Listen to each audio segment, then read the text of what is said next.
تبارك الذي جعل في السماء بروجا وجعل فيها سراجا وقمرا منيرا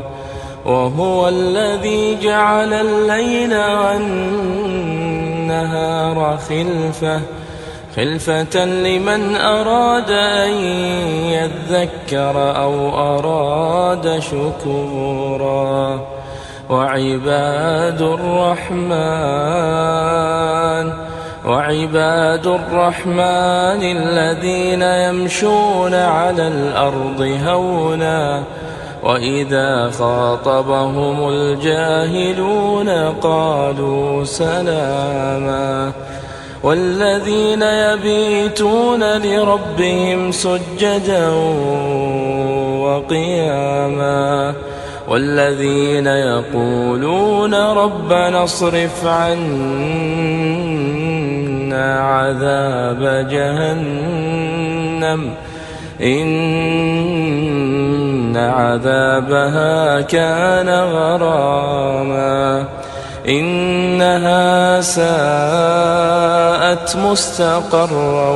ومقاما والذين إذا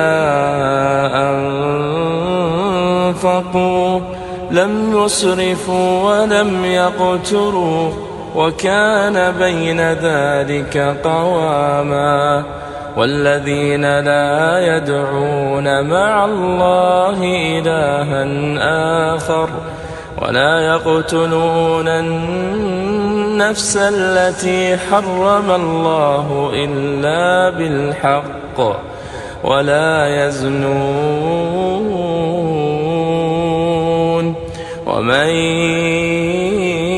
يفعل ذلك يلقى أثاما يضاعف له العذاب يوم القيامة ويخلد فيه مهانا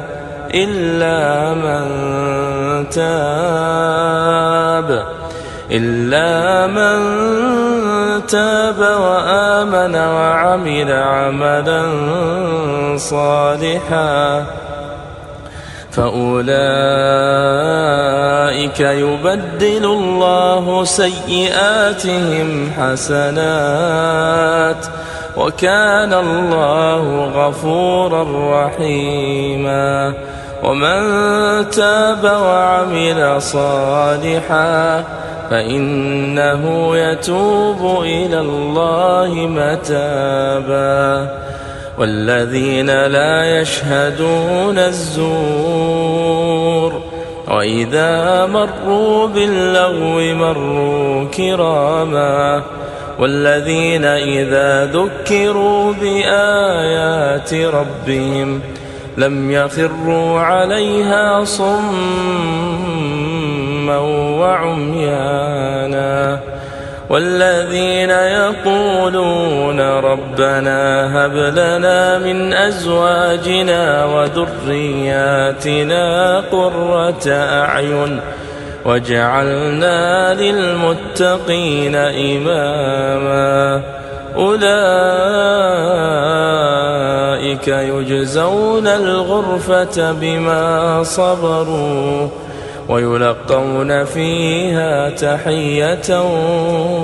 وسلاما خالدين فيها حسنت مستقرا ومقاما قل ما يعبأ بكم ربي لولا دعاؤكم فقد كذبتم فسوف يكون لزاما.